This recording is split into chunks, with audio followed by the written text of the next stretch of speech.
11th class physics for class metric. Yesterday we have discussed about uniform circular motion UCM. उसके बारे में हमने आपको पढ़ाया था और उसके बाद जो टॉपिक है आज का वो है सेंट्रीपिटल एक्सीलरेशन. एक्सीलरेशन मतलब rate of change of velocity. Velocity में जब चेंज आएगा तो बॉडी में क्या प्रोड्यूस हो जाएगी? Acceleration. Velocity is a vector quantity. It has two things, magnitude as well as direction. जब भी कोई बॉडी सर्किल पर मूव करेगी तो उसकी स्पीड क्या होगी? कांस्टेंट.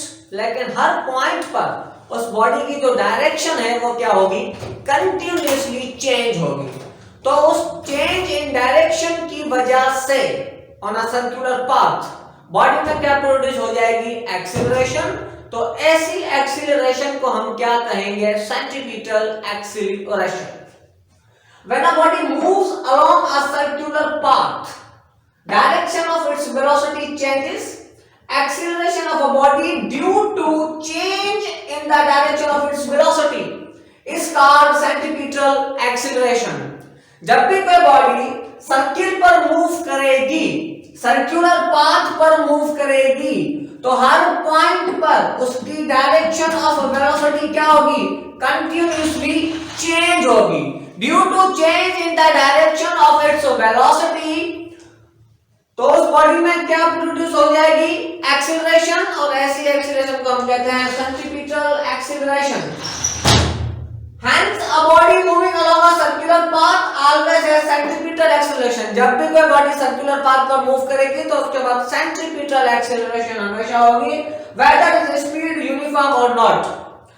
अब उसकी यूनिफॉर्म स्पीड से वो मूव करे या ना करे.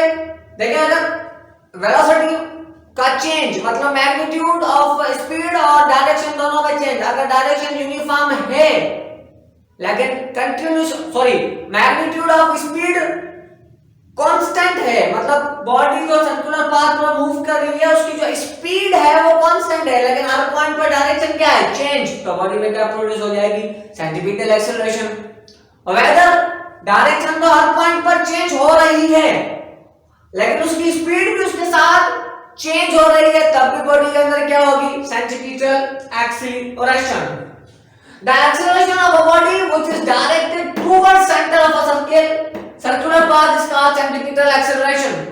अब ये जो centripetal acceleration है ये हमेशा क्या होती है? Towards the center of a circle को बाउंड्री को हम कहते हैं circumference of a circle.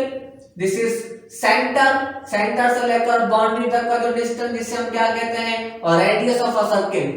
ठीक, ये जो सेंट्रीपिटल एक्सीलरेशन बॉडी में होती है इसकी डायरेक्शन हमेशा always towards the centre of a circle होगी. It is denoted by A C. Centripetal acceleration is always denoted by A C. और मैथमेटिकल फॉर्म क्या है इसकी? S is equal to V square over R. ठीक. अब सेंट्रीपिटल एक्सीलरेशन के factors क्या हैं? किन किन फैक्टर्स पर ये डिपेंड करती है? किन किन फैक्टर्स पर ये डिपेंड करेगी? तो इनको जरा देख लें. Centripetal acceleration is directly proportional to linear velocity के स्क्वायर के. और वेलोसिटी बढ़ाएंगे सेंट्रीपिटल एक्सीलरेशन इंक्रीज हो जाएगी लेकिन स्क्वायर के साथ. और वेलोसिटी कम करेंगे सेंट्रीपिटल एक्सीलरेशन क्या हो जाएगी? Decrease. And centripetal acceleration is inversely proportional to the और रेडियस ऑफ अ सर्किल. जितना छोटा सर्किल उतनी ज्यादा सेंट्रीपिटल एक्सीलरेशन. जितना रेडियस कम होगा सेंट्रीपिटल एक्सीलरेशन ज्यादा होगी. जितना रेडियस ज्यादा होगा सेंट्रीपिटल एक्सीलरेशन क्या होगी? कम होगी. Because this is inversely proportional and this is directly proportional. लेकिन one thing is always remember, centripetal acceleration is directly proportional to linear velocity के स्क्वायर के.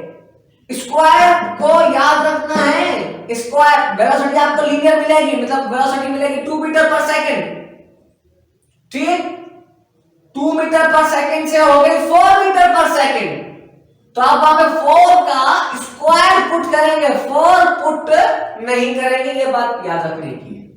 ठीक. और centripetal acceleration is a vector quantity. Is direction is always towards the centre of a circle. Circle के centre की तरफ हमेशा क्या होगी? इसकी डायरेक्शन होगी. ठीक. दूसरी बात यह है कि जब भी कोई बॉडी सर्किल पर मूव करेगी, number one thing is that her point पर उसकी डायरेक्शन क्या होगी, चेंज होगी। ये जो आपको वेलोसिटी नजर आ रही है इसको कहते हैं लीनियर वेलोसिटी। क्या कहते हैं, लीनियर वेलोसिटी। इसका मतलब क्या है, जब भी कोई बॉडी सर्कुलर पाथ पर मूव कर रही है और अचानक सडनली वो अपना पाथ छोड़ देती है, वो बॉडी, कोई भी ऑब्जेक्ट सर्कुलर पाथ पर मूव कर रहा है और वो अपना सर्कुलर पाथ छोड़ देती है, उसके बाद वो बॉडी जिस वेलोसिटी से जाएगी ना, वो बिल्कुल स्ट्रेट जाएगी, बिल्कुल स्ट्रेट। और जब भी कोई बॉडी स्ट्रेट मूव करती है तो उसके बाद कौन सी वेलोसिटी होगी, लीनियर वेलोसिटी। कौन सी वेलोसिटी होगी, लीनियर वेलोसिटी।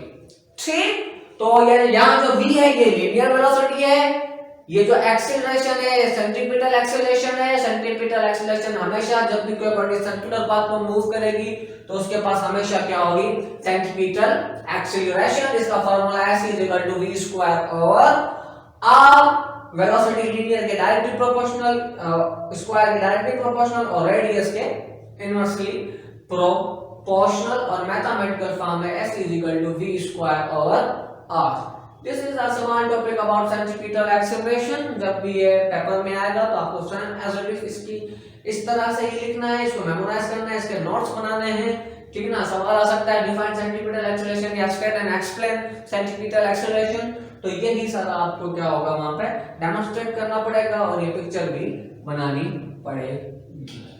ओके, तो आज इसको यहीं पे स्टॉप करते हैं। इंशाल्लाह meet again as soon as possible. तब तक के लिए अल्लाह हाफिज, अपना ख्याल रखिएगा और टेक केयर।